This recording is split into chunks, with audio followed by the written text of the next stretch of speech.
Hello guys, for today's video may naghamon ng 1v1.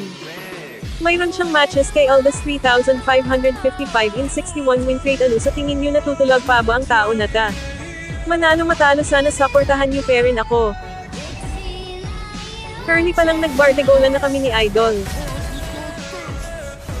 Siya ang nakakuha ng onang dugo, tandaan nyo walang Aldous sa early game. Tinitegnan ko ang sukat niya sa paggamit ng Aldous.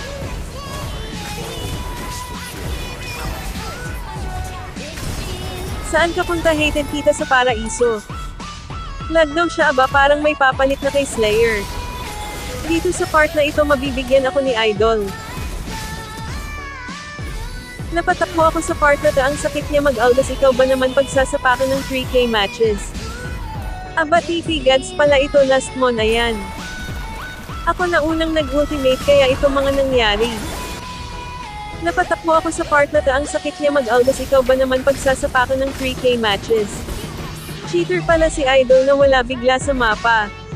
Pinapartidahan pala ako ni Idol, sorry Idol, di ko alam strategy mo. Dito guys ang huling laban namin, dito ko masusukat ang paggamit ng Aldous at strategiya at pagpalit ng build sa laban.